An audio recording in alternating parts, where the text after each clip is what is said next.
두 번째 세션은 해상풍력과 그린 수소입니다.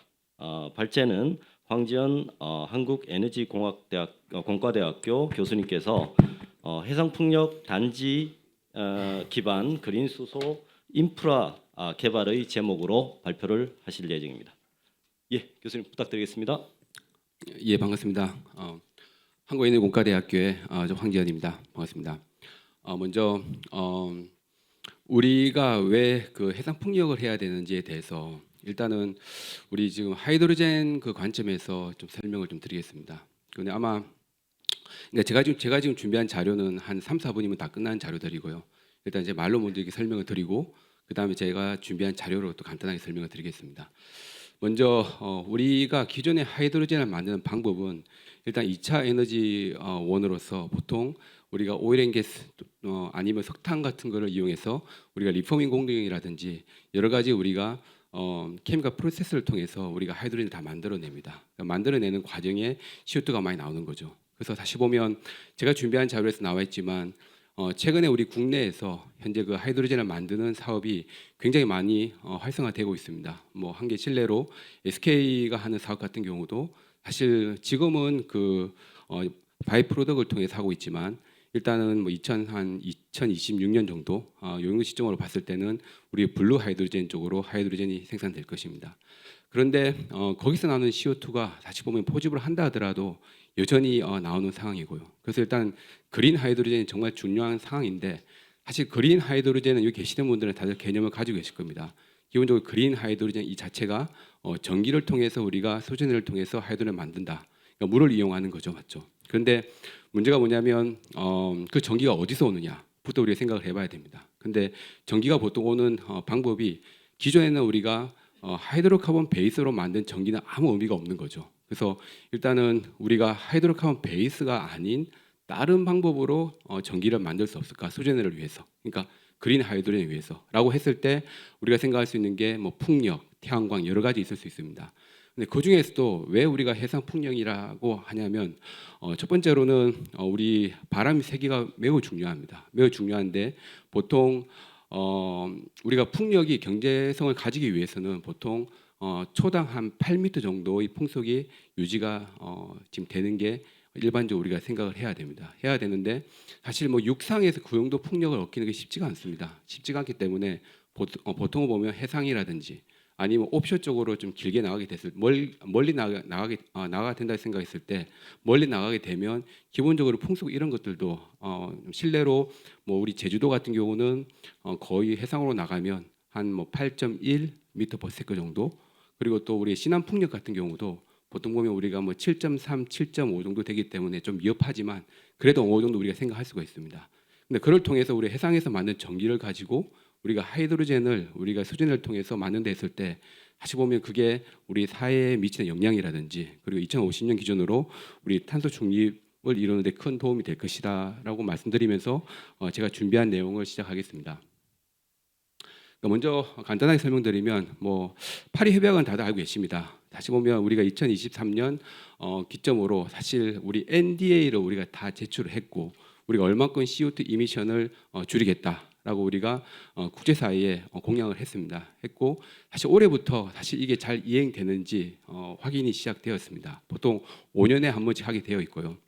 사실 이걸 보시면 좀 이해가 많이 되실 것 같은데 우리가 2030년 기준 다시 보면 우리가 아주 강화된 NDA를 지금 제출을 했는데 다시 보면 이 내용 보시면 아시겠지만 우리 CO2 이미션을 많이 줄여야 됩니다. 원래 계획 대비 특히 요 밑에 그 하이드로젠을 보시면 원래 계획안에는 없었는데 사실 강화된 NDA 같은 경우는 7.6 밀리언 톤 CO2 정도를 추가 배출하게 되어 있습니다. 이게 어디서 나오냐면 블루 하이드로젠 플랜트라든지 사실 기존 하이드로젠을 크래킹을 통해서 만드는 그런 공정에서 나오게 되어 있습니다.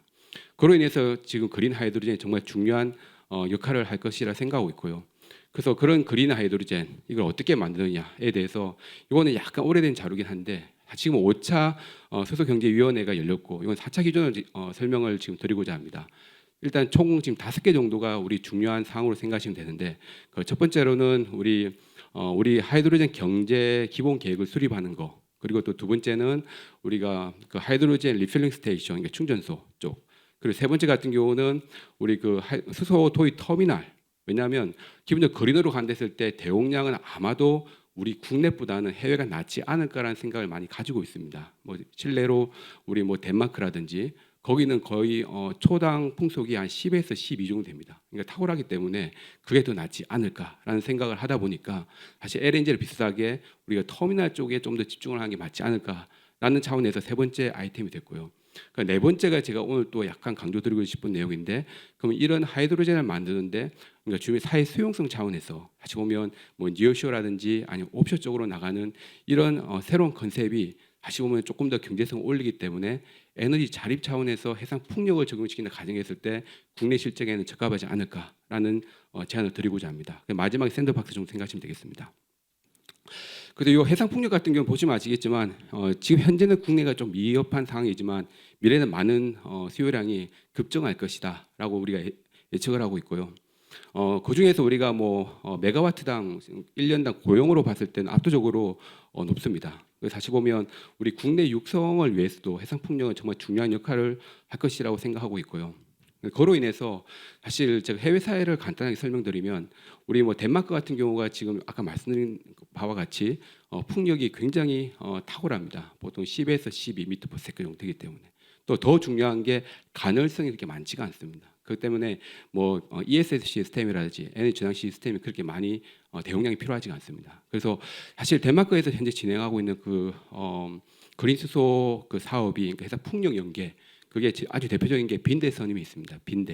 빈대선 같은 경우는 우리 그 덴마크에서 해상 쪽으로 그러니까 북계 쪽이죠. 그쪽에 서북쪽 지역인데 거기 현재 인공섬을 만들어서 거기서 만들어지는 3기가와트짜리 3기가와트 해상 풍력에서 나오는 전기를 우리 하이드로젠으로 저장을 하는 거죠. 근데 여기서 우리가 생각할 수 있는 게 왜 하이드로젠이냐 생각할 수 있는데 첫 번째 전기는 이송하기는 편리하지만 저장하기는 굉장히 돈이 많이 듭니다. 특히 배터리 같은데 우리 머터리얼 쪽에 저장하는 데 했을 때는 사실 캐백도 어마어마하게 들지만 투자비 그죠 운영비가 생각보다 엄청 많이 들기 때문에 사실상 보면 우리 하이드로젠으로 전환 방법 빼고는 경제성이 없다도 과언이 아닙니다. 그로 인해서 우리가 하이드로젠을 우리 변환을 시켜야 되는데 그 변환시키는 첫 번째 지금 대형 프로젝트가 지금 덴마크에서 진행하고 있는 빈대섬에 현재 고려하고 있는 에너지섬 사업입니다. 이거는 처음에는 3기가와트짜리 전기를 스스로 저장하는 그 인프라스트럭처를 개발하는 사업인데 지금은 10기가와트까지. 그러니까 거의 3기가와트가 10조 원 사업이니까 거의 10기가와트쯤 되면 거의 한 뭐 30조, 40조 정도 되는 그런 사업을 진행하고 있고요. 그런 내용이 나와 있으니까 그냥 그 내용만 참고하시기 바랍니다. 참고하시기 바라고 그 또 추가로 또 본홀론섬이 있습니다. 그거는 덴마크에서 그 동남쪽에 위치한 이거는 에너지 허브로서 그러니까 이건 유인섬입니다. 사람이 살고 있는 섬에다가 거기다가 우리 해상 풍력이 만드는 전기를 거기서 모아서 그냥 배전을 시키는 그런 사업을 또 진행하고 있습니다. 그래서 이 빈대섬하고 본홀론섬에 대해서 이게 내용 정리가 나와 있으니까 참고하시기 바라고 또 추가로 국내에서는 지금 어떻게 진행하고 있냐 물론 제주도가 섬이다 보니까 이것도 비슷하게 에너지 아일랜드 섬하고 거의 흡사한 개념으로 메가와트급으로 그린 수소 생산 관련된 사업을 현재 활발하게 진행하고 있고 그리고 국내 뭐 풍력 관련 수준의 기술 같은 경우도 실증 사업이 현재 제주도에서 많이 진행되고 있습니다.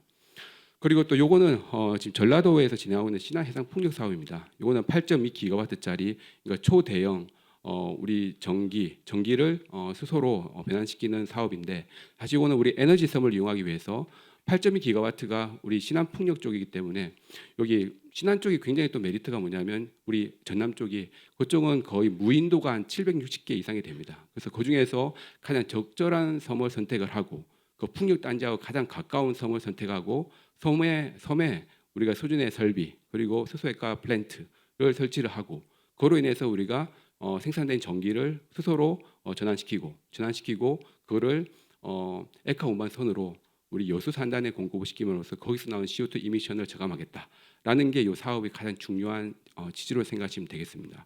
그래서 현재 지금 진행하고 있는 사항은 현재 지금 계획서 단계고 뭐 한 내후년 정도 되면 실사업화가 되기를 희망을 하고 있습니다. 사실 아까 말씀드린 같이 국내에서 가장 CO2 배출이 많이 되는 지역이 여수 산단입니다. 근데 그쪽에 뭐 에틸렌 공정이라든지 특히 환원 제철 이쪽에 우리 하이드로젠을 공급하게 됨으로써 CO2 이미션 저감에 큰 역할을 할 것이다. 그를 위해서 우리 에너지섬 개발을 현재 진행하고 있습니다. 이거는 추가적으로 이 에너지섬에 적용시키기 위한 새로운 개념을 우리가 개발해서 현재 많은 연구 개발을 하고 있고, 이 내용 자체는 뭐냐면 니어시오 그런 컨셉입니다. 왜냐하면 일단은 그 사회 수용성이 제일 중요합니다. 사실 아무리 좋은 기술이라 하더라도 사회 수용성이 없으면 사실 보면 그게 인허가가 힘들기 때문에, 근데 그런 차원에서 우리가 니어시오 개념을 수소 생산, 그러니까 해상 풍력에 연계된 겁니다. 그래서 해상 풍력에 연계된 수소 생산, 그다음에 저장을 위해서 액화, 그걸 우리가 니어시오 컨셉으로 배 위에 설치하게 됨으로써 일단 사회 수용성도 올리고, 그리고 원가 절감도 할 수 있는 그런 신개념 수소 생산 액화 플랫폼을 개발했고, 그리고 현재는 국제 공동 연구로서 독일 린데, 그리고 또 영국 ITM 파워, 그리고 HD 현대, 그리고 또 켄텍, ABS 프라노프, 이게 같이 공동 개발하고 있습니다. 뭐 한 빠르면 내년 정도 되면 아주 가시적인 성과들이 많이 나올 것이라고 생각하고 있고, 그로 인해서 해상 풍력에 연결된 그 인프라스트럭처 개발을 사회 수용성이 높고 아주 원가 절감이 될 수 있는 그런 솔루션을 우리가 지금 제안할 수 있을 것이라고 생각하고 있습니다. 예, 이상입니다. 교수님 감사합니다. 추가로 네 분 더 모시도록 하겠습니다. 앞으로 나오셔서 앉아주시면 고맙겠습니다. 두 번째 세션 해상풍력과 그린 수소 발제 잘 들었습니다. 먼저 좌장 발제 토론자를 소개를 하고 마이크를 좌장님께 넘기도록 하겠습니다. 오늘 그 해상풍력과 그린 수소 좌장을 맡으실 분은 이장호 한국풍력에너지학회 회장이십니다. 네, 반갑습니다. 오늘 해상풍력과 그린 수소에 대한 발제를 잘 들었습니다. 일단 그 발제에 대해서 우리 토론자분들께서 순서대로 의견들을 좀 얘기하시고, 그다음에 또 아까 전에 토론을 보니까 그 플로우에서 시간이 좀 짧아서 이번에는 플로우에서 먼저 질문을 듣고 의견도 듣고 논의 사항이 있으면 논의하고요. 그 다음에 사전에 수집된 질문에 대해서 답변하고 그런 식으로 한번 해보겠습니다. 먼저 삼성물산 정기석 상무님 한번 의견을 듣도록 하겠습니다. 죄송합니다. 저희 삼성물산의 정기석 상무님께서 급한 해외 출장이 있으셔서 제가 대신 참석했습니다. 삼성물산의 에너지 솔루션 사업부의 에너지 기술팀 강원영 프로라고 합니다. 감사합니다. 반갑습니다. 식상한 얘기로 좀 간단하게 말씀을 드리자면, 제가 되게 오랫동안 풍력을 해왔는데 많은 분들이 질문을 하세요. 우리나라 풍황이 얼마나 좋습니까? 근데 이제 대부분 또 아시죠? 솔직히 아주 좋지는 않습니다. 그리고 유럽이나 이런 데에 비해서 나쁘다고 말할 수도 있습니다. 그런데 그럼 또 우리나라의 자원 중에 풍족한 게 뭐가 있습니까? 라고 말하면 바람은 꽤 풍족한 편입니다. 우리나라는 그래도 삼면이 바다고요. 바람은 상대적으로 태양광이나 다른 거에 비해서는 풍족한 편입니다. 그래서 제 생각에는 해외의 많은 기업들도, 특히 에너지 기업들이 우리나라에 와서 투자를 하려고 하는 이유들도 그런 이유가 아닌가 생각합니다. 그래서 예전에는 저도 좀 약간 자신 없게 얘기했는데 요새는 자신 있게 얘기할 수 있습니다. 그래도 그나마 한국의 많은 자원이 바람 자원이라고 말씀드릴 수 있습니다. 그리고 오랫동안 풍력 사업을, 풍력 심지어 터빈 개발부터 시작해서 뭐 해상 풍력 단지들 참여하면서 제가 느낀 것들은, 우리나라가 굉장히 실제로 태풍도 있고, 유럽에 비해서 태풍도 있고 지진도 있고 굉장히 어려움이 많습니다. 그리고 삼면이 바다인데 삼면이 바다가 다 다릅니다. 동해는 굉장히 깊어서 부시간이 어렵고요. 서해는 지반이 굉장히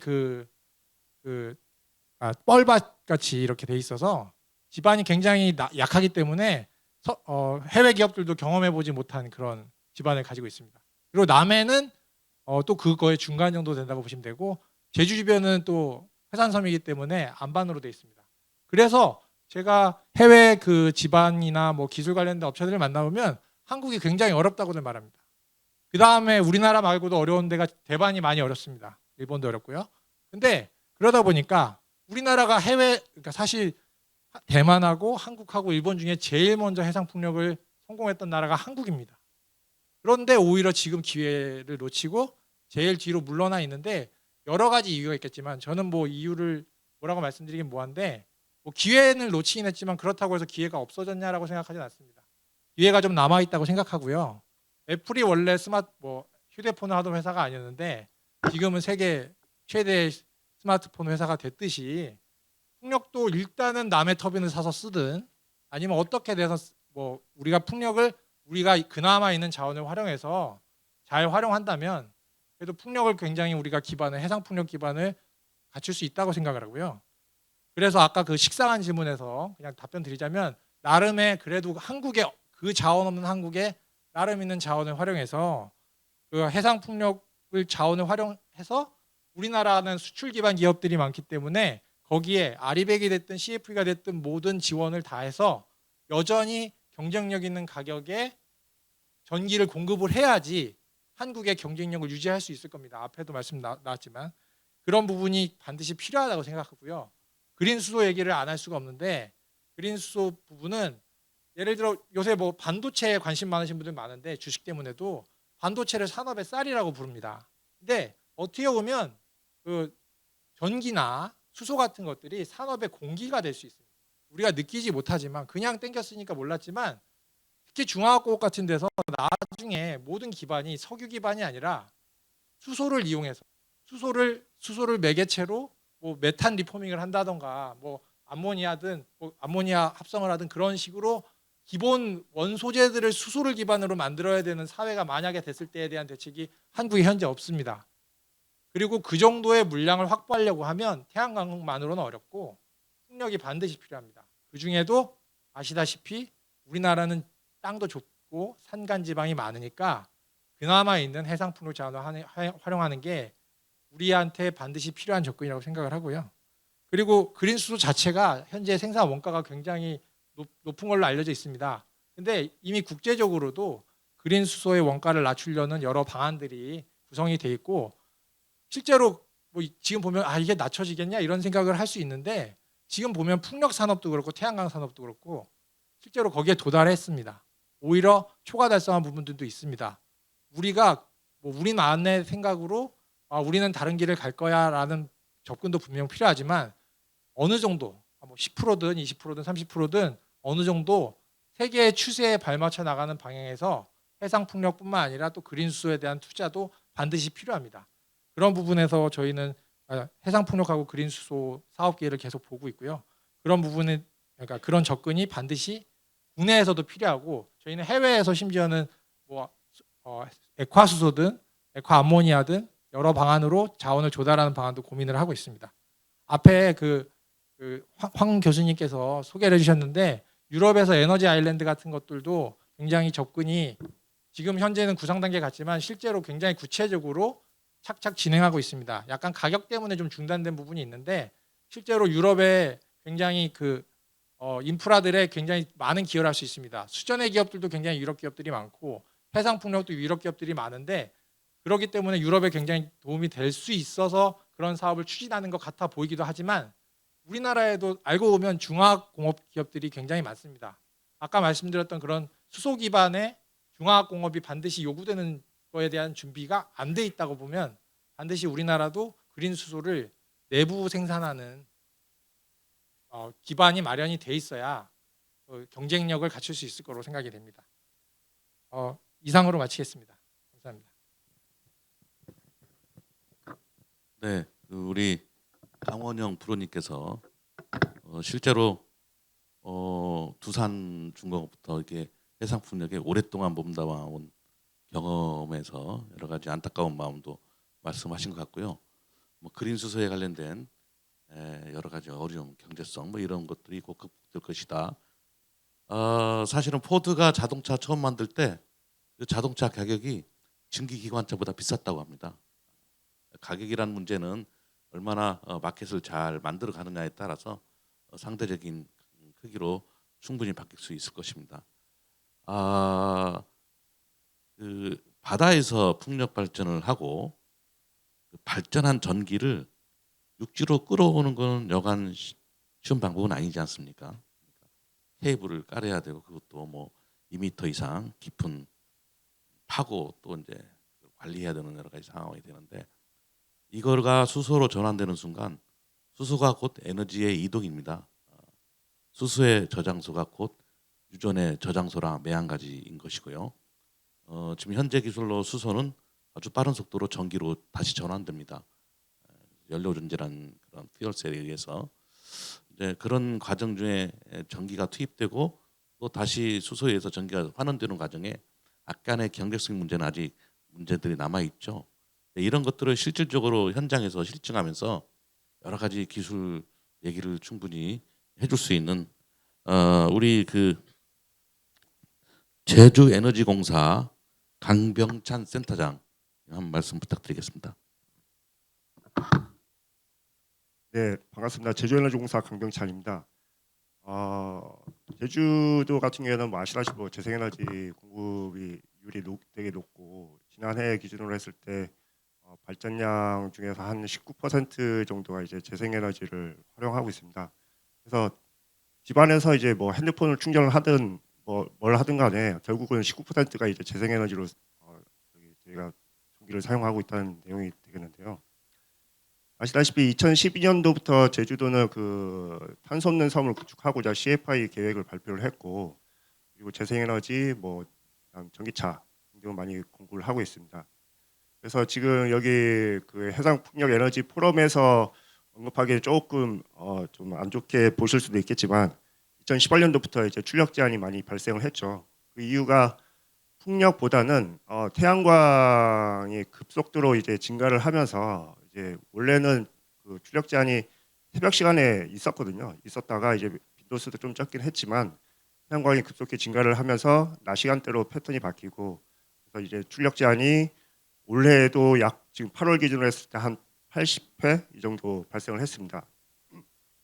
근데 이제 작년 기준으로 했을 때 이제 그 풍력 발전량 중에서 이제 출력 제한량이 한 5%대가 안 됐는데 올해만 하더라도 벌써 5.87% 정도 이렇게 육박한 걸로 알고 있습니다. 그래서 그만큼 그 출력 제한이 발생을 하고 있는데 저희는 이거를 조금 암울하게 본다기보다는 오히려 새로운 기회라고 보고 있습니다. 제주도에서는요. 그 이유가 이제 수소를 좀 많이 활용을 하고 있는데 저희가 2019년도, 20년도부터 출력 제한을 좀 완화하기 위해서 다양한 방법을 좀 고민을 했고 그 중에 대표적인 게 이제 섹터 커플링입니다. 그래서 이제 2020년도부터 그린수소 과제 실증 과제가 진행을 했고요. 최근에는 P2H 이제 열 에너지로 전환하는 사업 그리고 P2M 모빌리티 쪽으로 전환하는 사업 등등 이제 섹터 커플링 분야의 여러 가지 실증 사업들이 제주도에서 많이 이루어지고 있습니다. 특히 3메가 그뿐만 아니라 이제 대규모 ESS 등 이제 그런 사업도 제주도에서 많이 이루어지고 있는데 그 출력 제한 완화를 위해서 이런 해결 방안 연구와 실증 사업을 많이 진행을 하고 있고요. 그리고 분산에너지 활성화 특별법상의 분산에너지 특화 지역 지정을 통해서 규제 특례를 적용한다든지 그리고 출력 제한 시간대 요금제 개설 등 이런 다양한 방법을 지금 강구하고 있습니다. 그리고 제주도 같은 경우에는 이제 전기차 많이 보급되면서 그 인프라도 이제 전기차 충전기 인프라도 많이 공급이 돼 있죠. 그렇다 보니까 이제 승용차 기반으로 이렇게 많이 활성화돼 있는데 아시다시피 이제 제주도는 승용차 외에 이제 트럭이나 버스 이런 화물차들이 이제 육지와 많이 이동하는 그런 물류 이동이 굉장히 많습니다. 그렇다 보니까 이에 대한 그 에너지 전환도 청정 에너지의 전환도 고민을 많이 하고 있었거든요. 그래서 출력 제한과 이런 새로운 그 에너지 전환을 위해서 그린수소 사업이 많이 활성화되고 있는데 이제 최초로 이루어진 게 이제 지금 저희 2020년도 착수해가지고 3메가 지금 총 용량 3.3메가와트가 되겠고요. 3메가와트 그린수소 실증 사업이 진행을 되고 있는데 최근에 8월 말경에 이제 품질 검사로 최종 합격을 해가지고 사업 개시 신고를 했고 9월 4일에 이제 저희가 그 충전소로 첫 출하를 시작을 했습니다.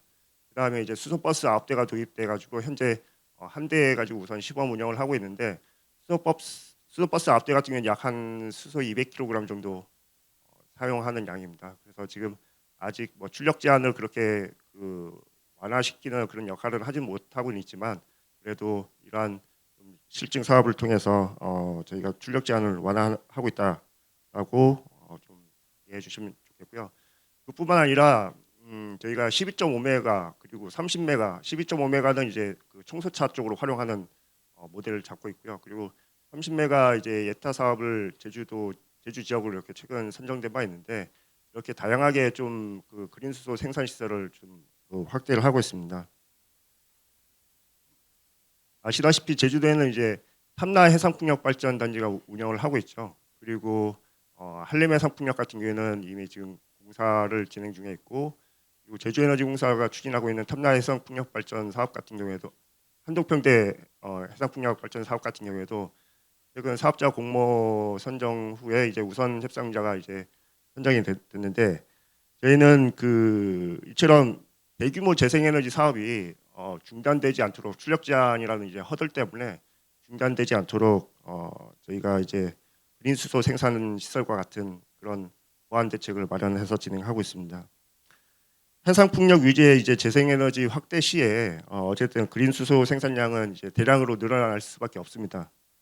그리고 이제 저희가 지금은 이제 단기적으로 모빌리티 쪽으로만 활용하고 있는데 이렇게 재생에너지가 확대하고 대규모 그린 수소 생산 시설이 확대가 된다면 모빌리티 쪽으로 활용하는 건 이제 한계가 있거든요.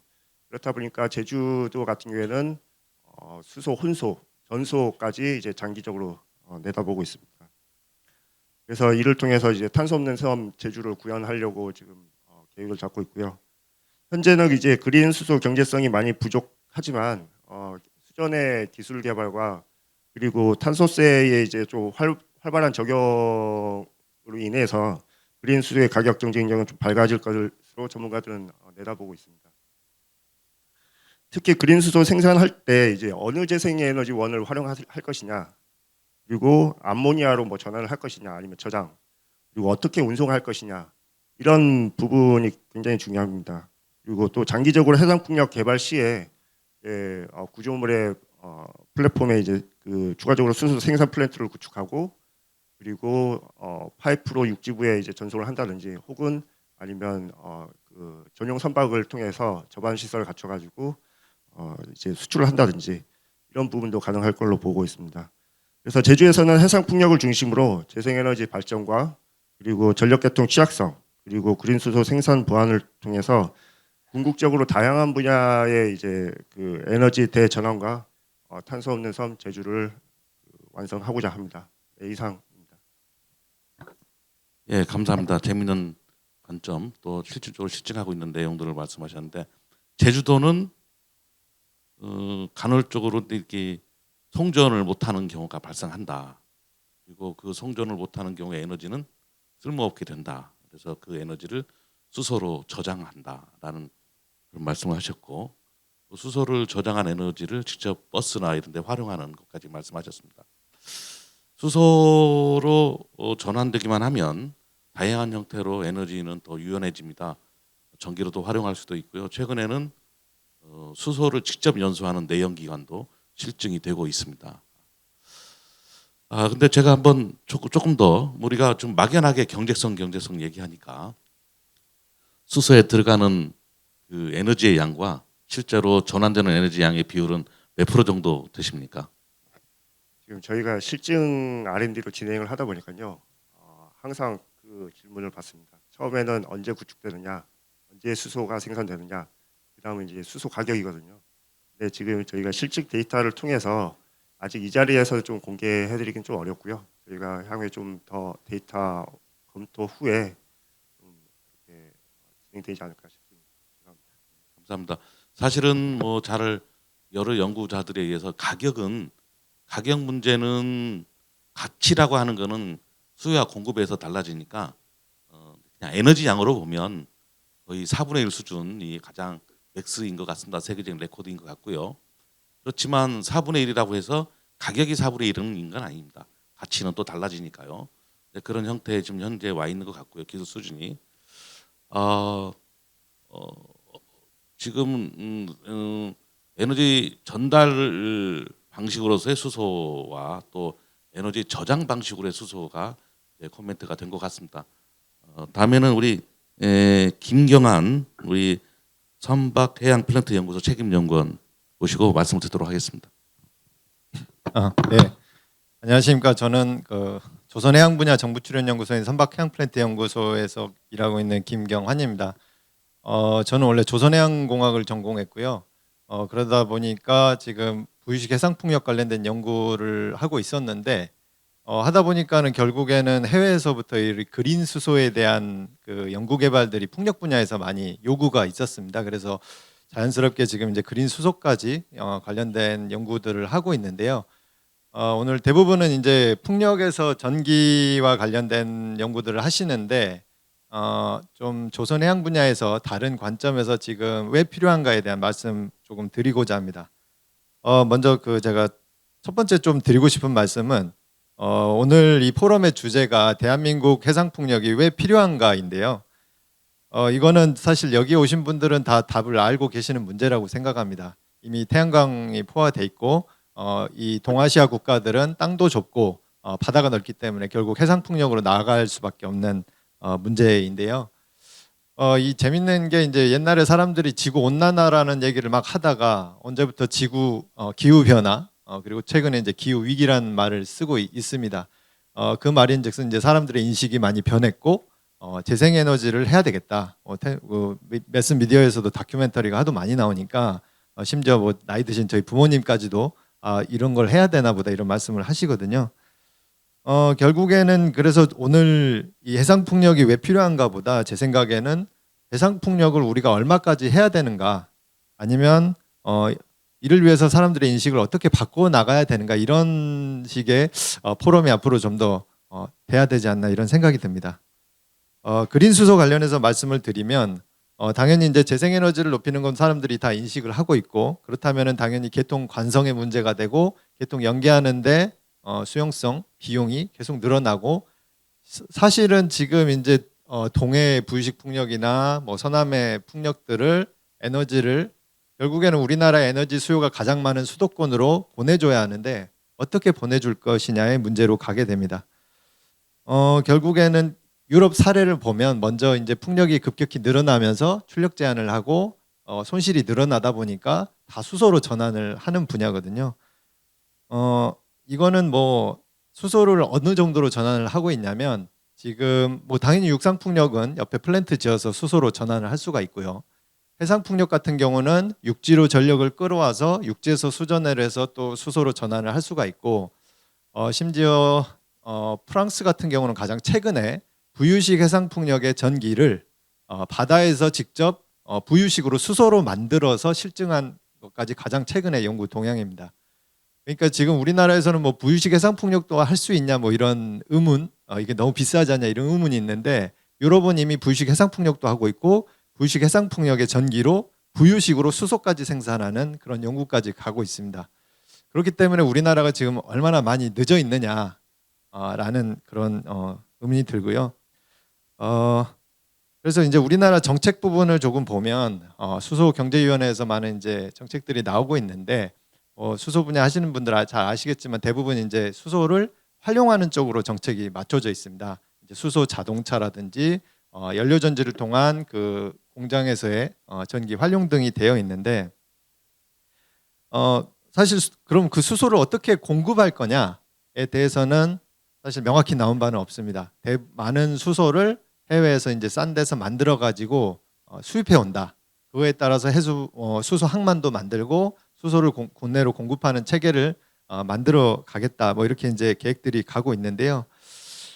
결국에는 앞서 말씀하신 것처럼 우리나라가 이제 재생 에너지량이 퀄리티가 높진 않지만 결국엔 재생 에너지를 만들어야 되는 상황이고 그렇다면 그거를 수소로 만들어 가야 되는 부분이 필요하다. 석유, 화석 연료를 쓰면서 에너지 종속을 수십 년간 해왔는데 에너지 전환의 단계에서도 또 다시 수소라는 에너지를 또 외국에 종속할 것이냐 부분은 정책적으로 조금 대응할 수 있는 부분을 만들어야 되지 않나. 그래야 에너지 안보도 지킬 수 있고 경제적인 충격도 나중에 줄일 수 있지 않나 생각이 들고요. 바다 분야에서의 좀 말씀을 드리면 사실 지금 이제 그 풍력을 어떻게 만들고 그린 수소를 어떻게 만들 거냐에 대해서 많이 관심이 있는데 조선해양 분야에선 저희는 IMO라는 그 국제 기구가 있습니다. IMO에서는 앞으로 모든 선박을 다 무탄소로 해라. 쉽게 말하면 지금 이제 석유를 태워서 가는 배들을 탄소가 나오지 않게 다 해라라고 이제 규제를 통과시켜서 지금 사실 모든 해운사나 뭐 조선사들은 사실 그게 제일 중요한 문제입니다. 우리가 이제 그냥 작은 배들 어선 같은 경우는 전기를 충전해서 갈 수 있겠죠. 근데 이런 대형 선박들은 전기를 배터리를 싣고 간다는 건 사실 불가능하거든요. 결국에는 수소, 지금 뭐 암모니아라든지 수소로 엔진을 만들어서 직접 가게 해야 되는 그런 상황에 놓여 있습니다. 그렇기 때문에 사실 조선해양 분야에서의 그 수소 연료의 필요성, 어떤 에너지 저장이라기보다 그 연료로서의 필요성이 상당히 높다고 할 수 있습니다. 그리고 또 하나 이제 저희 항만 같은 데 보면 이제 대형 이런 그 크레인이라든지 많은 장비들을 지금 탄소를 배출시키고 있는데 이런 부분도 다 전환을 시켜야 되기 때문에 결국에는 해상풍력에서 전기를 가져와서 청정 전기를 공급하고 필요에 따라서는 그린 수소로 만들어서 항만이나 선박에 공급을 해줘야 되는 그런 상황이라고 할 수 있습니다. 그렇기 때문에 오늘 포럼의 주제인 해상풍력이 필요한가에 대해서는 사실 저희 조선해양에서는 빨리 많은 청정수소를 만들어서 공급을 해줘야 되기 때문에 많이 필요하다라고 말씀드릴 수 있습니다. 근데 이제 그 마지막으로 그 드리고 싶은 말씀은 결국에는 지금 그러면 우리가 뭐 수소를 하든 재생에너지를 하든 이건 다 필요하고 좋은 부분인데 결국에 걸리는 부분은 그 경제성입니다. 이게 결국 비쌀 수밖에 없거든요. 바다에서 하는 건 바다에서 뭔가를 한다는 건 결국에는 무조건 비쌉니다. 저희는 바다에서 실증도 하고 하다 보면 비싸게 되는데 그거를 먼저 풀어야 되는 부분은 제 생각에는 먼저 사람들의 인식을 바꾸는 수밖에 없다고 생각합니다. 왜냐하면은 결국에는 저희가 이제 그 값싼 전기를 써오다가 재생에너지라는 비싼 전기나 또 수소로 전환된 거 청정 수소를 쓰려면 이 사람들의 인식을 바꿔야 합니다. 유럽 같은 경우는 지금 이미 나온 그 화석연료의 플라스틱 제품들을 쓰는 거에 대한 어떠한 두려운 인식도 이제 조금씩 갖고 있고 그 다음에 비싼 전기료를 내는 쉽게 말하면 기업한테 제품을 만드는 것부터 폐기할 때까지의 모든 비용을 다 이제 지우기 때문에 사람들이 그거에 대한 약간의 이제 두려움이 생깁니다. 그렇기 때문에 우리나라도 조금씩 그 인식을 빨리 사람들을 변화시키는 게 필요하지 않나 싶고요. 그 경제성 연관해서 결국 그 경제성을 풀 수 있는 것은 기술 개발이다. 오늘 그 과학기술총연합회에서 하는 거기 때문에 당연히 기술 개발이 되어야 비용은 낮출 수 있는 부분이거든요.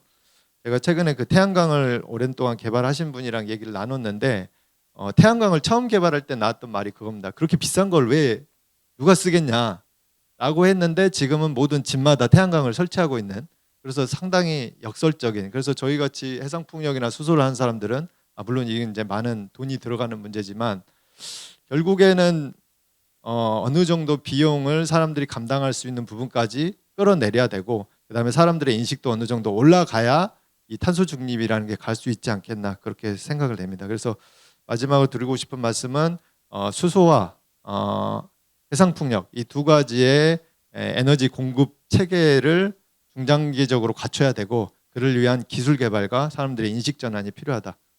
이렇게 말씀드릴 수 있겠습니다. 예, 감사합니다.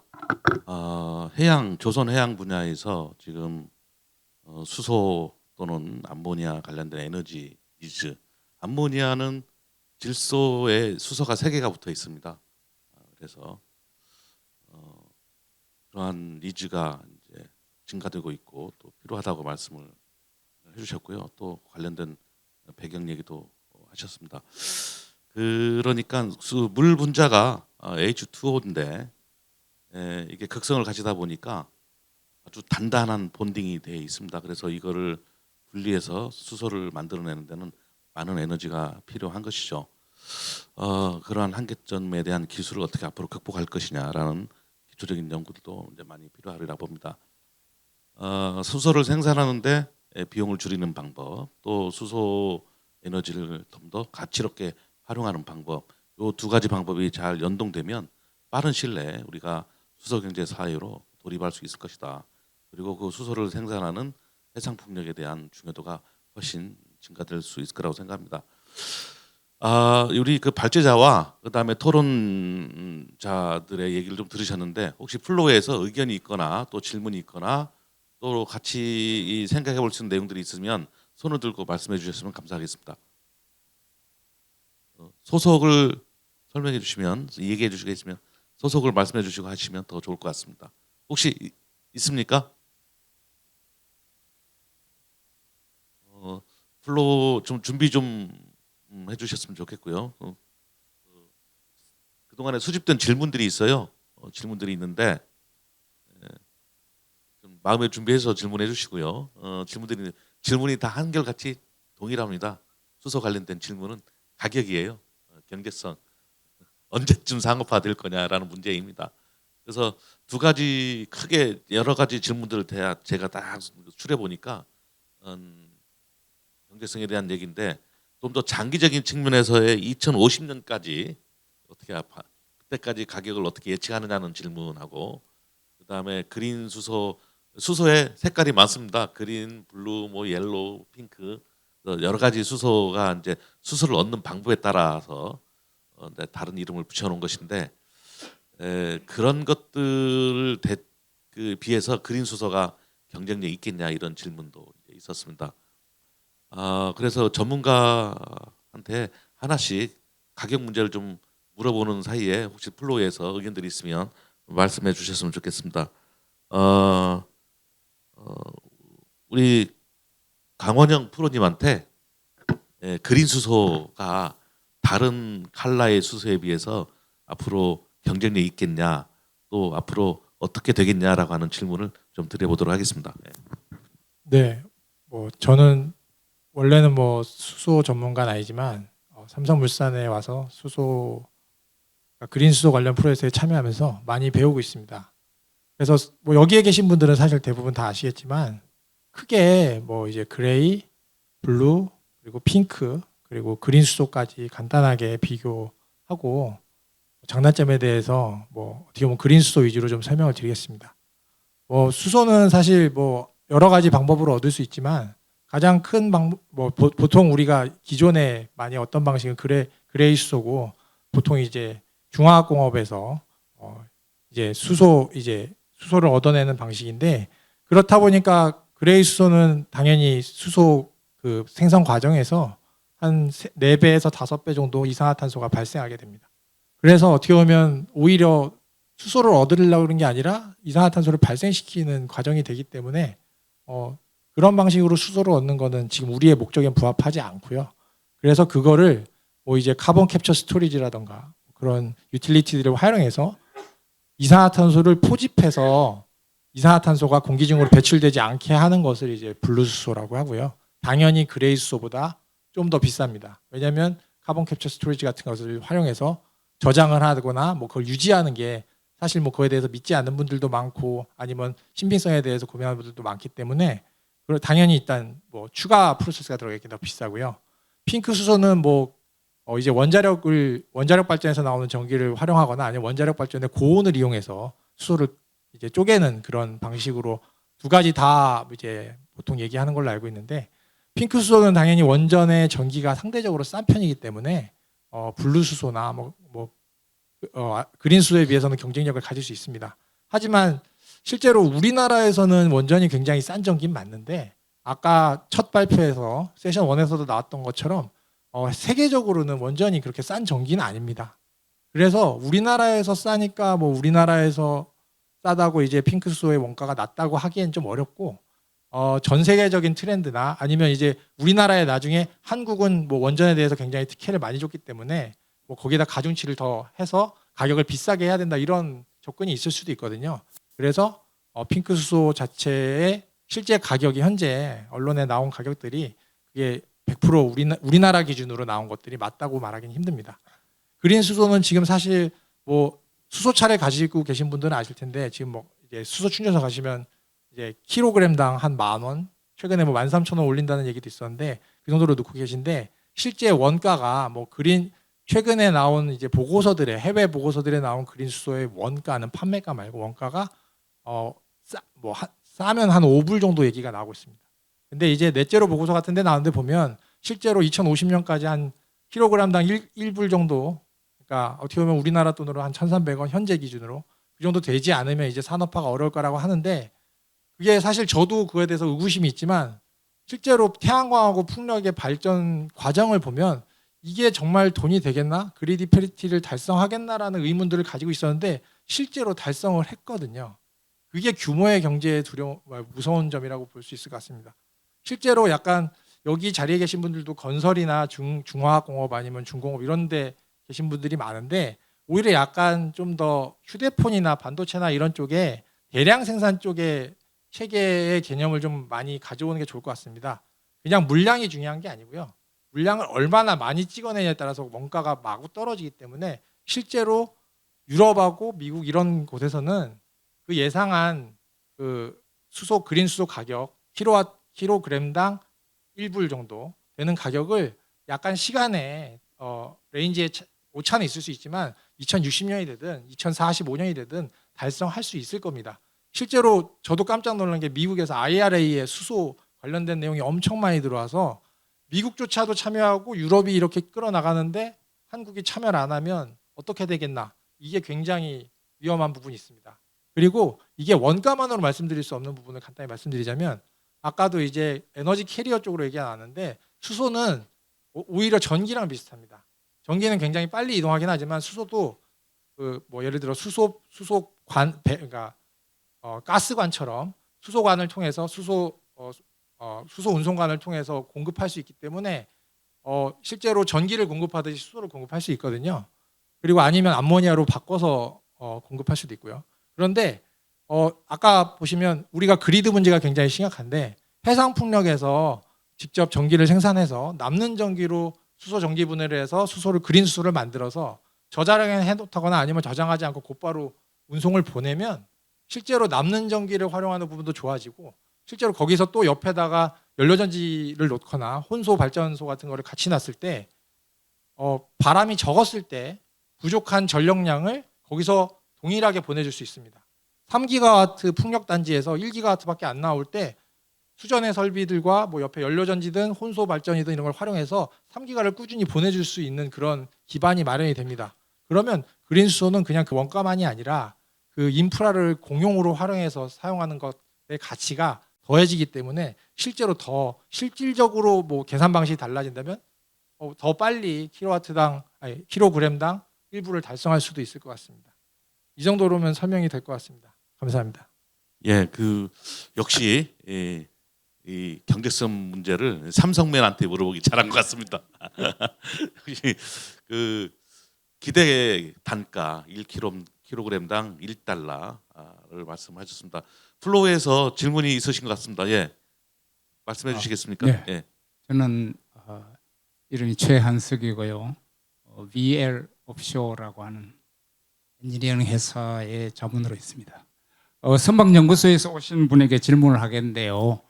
그 해상 풍력이 단가가 비싸기 때문에 단가를 줄이기 위해서는 기술력을 많이 발전시켜야 한다 했는데 거기에 대해 조금 더 구체적으로 어떤 부분의 기술력을 발전시켜야 한다 하는 것을 코멘트해 주실 수 있는지 모르겠습니다. 네. 상당히 이제 어려운 질문을 주셨는데요. 일단은 저희 해상풍력은 여기 다들 하시는 것처럼 이게 어떠한 시스템 구조물입니다. 그러니까 이 터빈이 들어가고 밑에 하부 구조물 이런 부분들이 들어가고 이에 대한 설치 시공 문제, 그다음 개통 연계까지 포함되는 상당히 넓은 범위의 주제입니다. 그랬을 때 이제 각각의 요소들을 한번 이제 분리해서 봤을 때 보면 일단은 터빈 분야는 국내의 터빈 기술이 해외보다는 조금 많이 이제 뒤처져 있는 상황이고 가격도 조금 비싼 측면입니다. 그래서 그 부분을 따라잡기 위해서는 사실 국내 제품이 많이 쓰이는 수밖에 없지 않겠나. 그리고 아마 정부나 이런 분야에서도 그런 소재 부품 장비를 더 키워서 비용을 낮추는 이런 부분에 대한 연구들은 하시는 걸로 제가 이해를 하고 있고요. 그다음에 사실은 그 이제 해상에서 하는 부분에 있어서 이제 하부 구조물 부분이 있는데 고정식이나 뭐 부유식으로 갈 수가 있는데 이 부분은 우리나라가 어느 정도 좀 장점이 있습니다. 우리나라에 이제 중공업사들도 많고 조선사도 있기 때문에 그런 부분들을 싸게 제작하는 것들은 어느 정도 가능이 한데 우리나라에서 좀 이제 비용이 많이 들 수 있는 부분이라고 생각되는 게 그 설치, 이송과 설치 부분이라고 할 수 있습니다. 아마 이제 개발사들에서도 그 서플라이 체인을 많이 이제 스터디 하실 텐데 사실 국내에서 어떤 부유식의 구조물, 국내 고정식 구조물만 보더라도 동해가스정이라든지 아니면 뭐 이호도 과학기지라든지 일부의 자켓 구조물들을 해상에 설치한 사례가 있고요.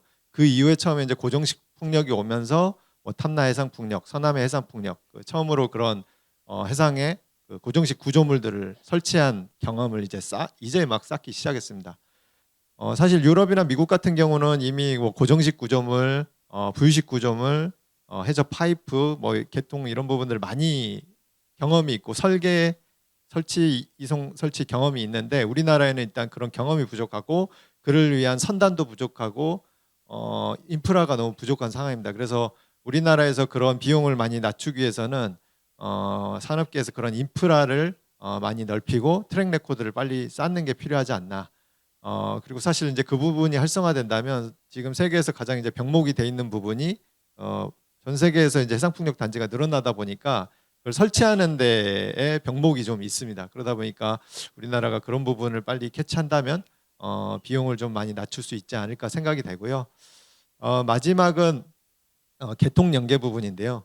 개통 연계는 사실 이제 유럽 나라별로 좀 하는 방식이 다릅니다. 개발사가 개통을 다 연결하는 수도 있고 아니면 국가가 해상의 어느 부분까지 개통을 해주고 임대 방식으로 뭐 개발사가 활용을 한다든지 뭐 여러 방식이 있는데 이 부분은 국내에서도 물론 이제 전기 관련 분야에서 그런 뭐 정책들을 수립하시겠지만 결국에는 부식 해상 풍력의 비용을 낮추기 위해서는 그걸 확산시켜야 되고 확산시키기 위해서는 개발사들이 어려워하는 개통 연계 부분의 비용을 국가가 좀 나서서 해결을 해주면서 비용을 낮춰줘야 되지 않나. 그러면은 결국에 그게 해상풍력 단지의 확대로 가고 확대는 결국 비용을 낮추는 효과가 온다라고 생각이 됩니다. 네. 예, 좋은 그 코멘트를 해주셔서 대단히 감사합니다. 저는 사실은 해양 구조물 설치에 관한 일을 평생 해왔는데요. 해상 풍력에서 조금 전에 우리 책임께서 얘기해 주신 것 중에서 사실은 어디 돈이 많이 들어가는 분야부터 사실은 개발하는 게 좋겠죠. 그게 이제 아주 중요한 설치 분야인데요. 저는 해상 풍력을 사실은 한 달 정도 공부를 했었어요. 다른 일을 하다가. 그래서 여러 가지 기관을 보니까 우리 자체 모델 개발했다, 우리도 개발했다, 여기도 한다, 저기도 한다, 지금 우후죽순처럼 하고 있는데요. 가장 중요한 것이 무엇인가 하면 해양 구조물은 설계하고 만들고 설치하면 되는데요.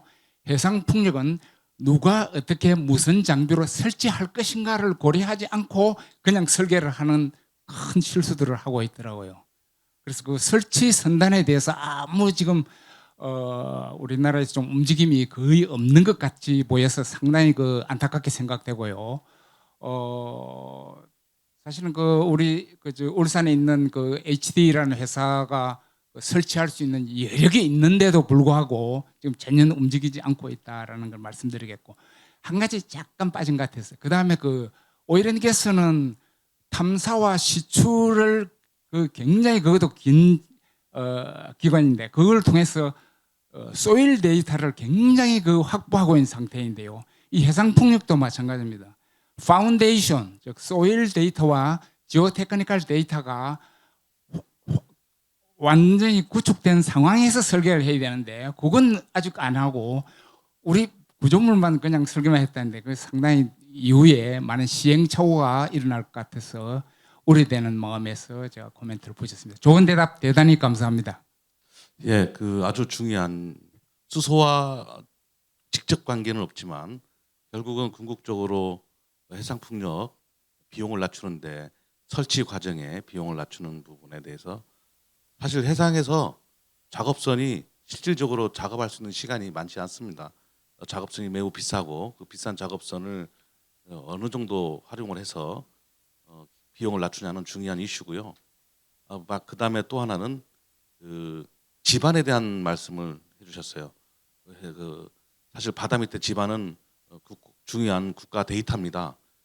지반에 대한 데이터들이 우리나라 전체에 아주 중요한 데이터고 또 지반의 특성에 따라서 구조물이라든지 지주 구조물, 기타 해양 건설에 대한 여러 가지 데이터들과 가격들이 달라지기 때문에 그러한 두 가지 지점을 잘 지적해 주셨고 아마 잘 양지하고 있을 거라고 생각하고요. 관련 산업계에서 실제로 마켓만 잘 열어지면 이런 것들에 우리나라 해양 플랜트 관련된 기술이 굉장히 앞서 있기 때문에 굉장히 빠른 속도로 유럽이나 기타 지역에서 앞서가 있는 해상 풍력을 저희 나라에서 마켓만 열리면 빠른 속도로 캐치업할 수 있을 거라고 확신을 합니다. 지금 우리 사회자께서 쓰신 거 보니까 저도 시간이 다 된 것 같습니다. 오늘 두 번째 주제인 해상 풍력, 또 그린 수소 뭐 이런 주제로 여러 가지가 다뤄졌습니다만 최근의 트렌드는